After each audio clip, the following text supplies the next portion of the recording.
what you're looking for. It's me, the old me. It's a style.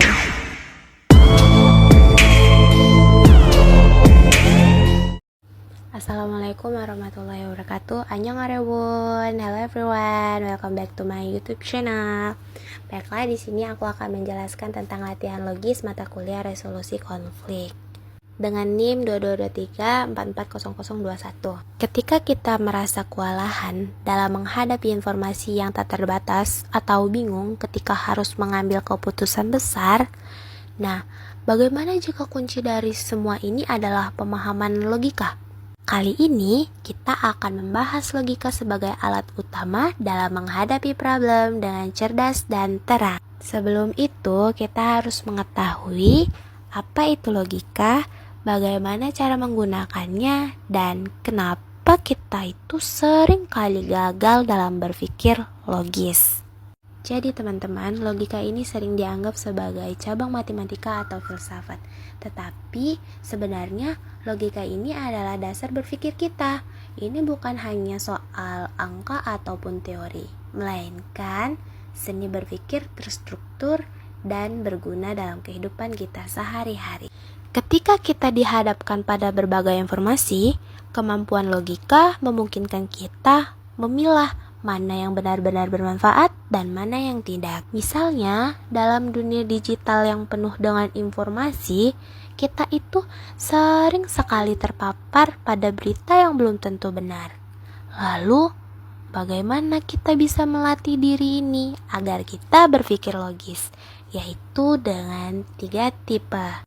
Yang pertama, kita itu harus memahami proses terjadinya berpikir. Terus yang kedua, membiasakan diri untuk aktif dalam mencari informasi sebanyak-banyaknya. Yang ketiga, membiasakan diri untuk berpikir secara terbuka.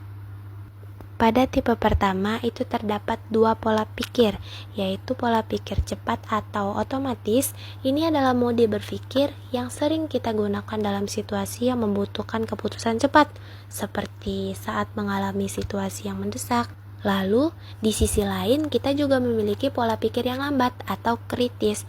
Pola pikir ini lebih banyak melibatkan pertimbangan mendalam dan sangat berguna saat kita dihadapkan pada situasi kompleks atau memerlukan keputusan yang tepat. Melalui logika, kita bisa melatih diri untuk menggabungkan 2 pola berpikir ini dengan seimbang. Misalnya, ketika kita dihadapin sama sesuatu yang ngedorong kita buat berpikir kritis, nah, coba deh kita skipin dulu berpikir otomatisnya. Jadi, jangan cepat-cepat. Ketika kita bisa membedain berpikir kritis dan otomatis, nah disitulah kita mulai paham cara kita berpikir.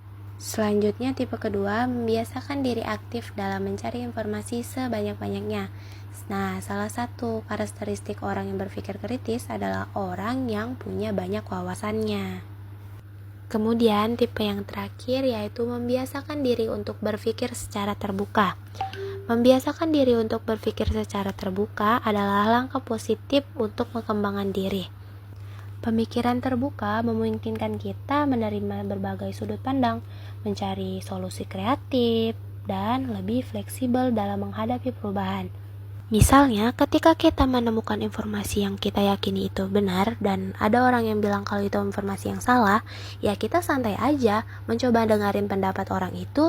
Kalaupun gak logis ya udah buang aja. Dan kalaupun logis, kita bisa cari informasi itu dengan sumber yang lain untuk memastikan bahwa yang dia katakan itu benar. Baiklah, itulah tadi penjelasan tipe-tipe dalam latihan berpikir logis. Cukup sekian dari saya. Wassalamualaikum warahmatullahi wabarakatuh. Thanks for watching. See you. Audio Jungle.